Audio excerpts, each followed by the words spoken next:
and welcome back to the AFI interview series. My name is Ian, and today we are very lucky to be joined by Pankaj Agarwal. Pankaj. Hi. Thanks for being here today. Thanks for having me, Ian. Could you briefly introduce yourself, tell us about you, your company, what you do in Korea?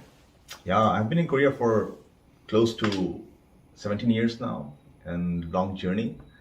And I came to Korea in 2004 as a student with Samsung Electronics. And before that, I did my undergrad from India, IIT Kanpur, and worked at Samsung for 4 years before I went to to do my MBA at US Business School. And after doing my MBA, I came back to work at Samsung. Before MBA, I worked as an engineer for 4 years, and after MBA, I worked as a strategy planning cum marketing manager at Samsung for a couple of years. And in 2017, my company got spun off from my work at Samsung, and Samsung Ventures invested in the company as a seed investor. And since the last 4 years, I'm running this company called TagHive. We have a team in Korea, we have a team in India, and the idea is to really create a meaningful dent in how the education is delivered, especially in developing countries. Okay. So we have built something that is really powerful. We have tested that product, and it has worked, it has shown impact, and we are now on our path to scale that up to many schools in India to begin with, and once we are done with India, we'll move to other countries globally. Okay, excellent. So what brought you to Korea in the first place?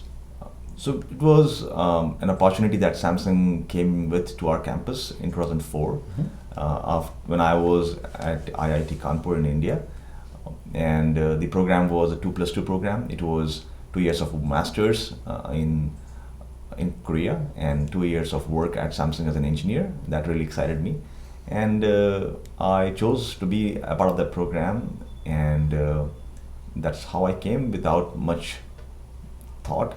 I was 21 that time, and very happy to have made that choice now, because a lot of things have unfolded, and I just imagine if I didn't come here at that time, what would be my other alternative sort of track and how things have shaped up. But I think it's just that dots are getting connected automatically, and I am happy that the way it's shaping up. Okay. Yeah. So you spent 2 years at university, 4 years at Samsung as an engineer. 4 years as an engineer, correct. All right, and then you went to the US for your MBA Yep. at Harvard Business Yes. School? All Yep. right.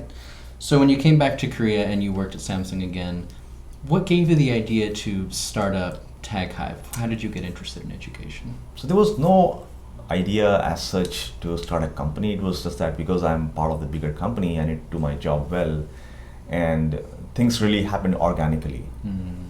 In that, while there was a desire in my mind to create a company at some point and do something for the space of education, I really didn't think about it seriously, because you just imagine too many things when you have free time and you read books, whatever.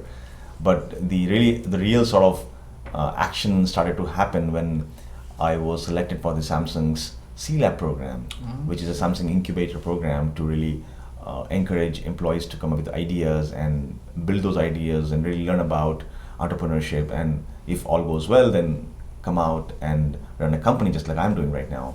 So that opportunity came, and I thought of just going there and taking a shot at really putting into work what I was thinking about. So education broadly is something that I've been thinking about for a long time. I come from a small village in India, and the only way I could come out of that village and be a global sort of citizen was because of education. Because I studied in 3 countries, in the best places, and I realized that education has a lot of power. It's a force multiplier.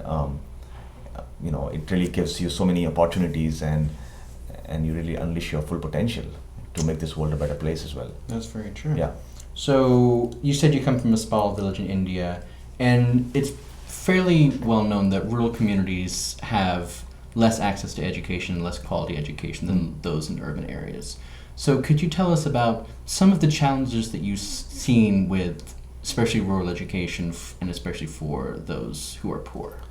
Yeah, I mean, it's sad, but still there is a huge gap in terms of the haves and the have-nots. Right. India in particular have around 200 million students who are still in tier 3 or tier 4 cities, or I mean, don't call them cities, small towns or small villages, and the quality of education there is not that great. Quality of education comes from good teachers, good infrastructure, good thought process. I think all of that is not to the mark. I mean, barring few schools, which you can always pick up and say this is the best school in our area. But mostly, I think of the million schools that are there in India, I would not put a number there, but I think that most of these schools need help in terms of quality management, in terms of teacher training. And what we have done with our product is that we have been able to make sure that the one most important factor in education delivery is accountability, which is missing.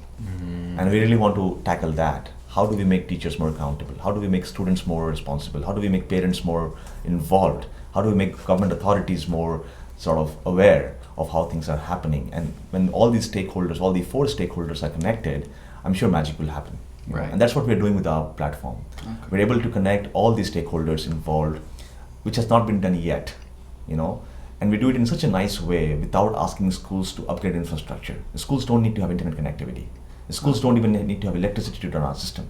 Really? What we give the schools is just a small black bag, and they say, hey, take this black bag and teach us with their smartphones. It's good enough. Okay. And with that, what happens in that class in a small village can be seen by the officer in the education department sitting hundreds of kilometers away.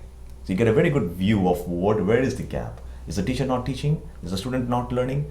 Are we not providing the right materials? Are we not providing the right support? All of that really comes to good view when you see on our platform. And you say, oh, this is something that we are missing on. Right now what happens is even in teacher training, there's a cookie cutter approach. All the teachers get the same training. Right. Why does it have to be that way? Different teachers need different trainings, or different teachers need focus on different things. Teachers don't have a community. Even if they have a community, they don't know what exactly they need to work on. I mean, of course, they have a broader idea.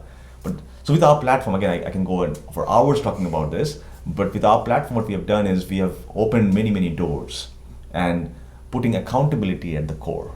That, if you don't teach, somebody will come to you. Right. If you don't learn, somebody will knock your doors. If you don't get involved, somebody will come to you, ask you why you're not doing this, right? So all that is happening now. The conversation about education is starting. So that is what we have done. And I think with our platform, that equity gap that we are seeing right now with the haves and the have-nots will definitely get, smaller. The gap will get smaller. And hope that many, many more students are able to unleash their full potential and really create more value for this world to make this world still a better place. And all that from a little black box. That black box, it's a pretty black box. I have the black box with me here if you want. If you could show it, to the people. This is the black box. That's all it is. This is the Class Sathi. It looks like a marketing campaign, but this is the Class Sathi black bag that we have, and we give to the schools this black bag and say, hey, this black bag is yours. It's low cost. It just works without internet connectivity. And what is in the black bag is something that you can watch on our website, www.tag-hive.com. Okay, but that was a small sales pitch. But anyway, idea is, this, while the black bag may look simple, we have really put in a lot of thought process behind this. In fact, before even I thought about this solution, I spent around 8 months in the problem space, understanding what the actual problems the schools are facing, what a solution that we would make should have as key checkpoints. For example, all the solutions that we see today in the market require internet connectivity in the schools. Yes. But that will not work because there is no internet connectivity there. I went to some schools and I found that schools have projectors, smart boards, but it's not working, There's no electricity sometimes to really support that. There's a setup time that takes to really turn on the system, and then by the time you do that, the 40 minutes of your class is over, right? So it's not, the environment or the setup is not that great.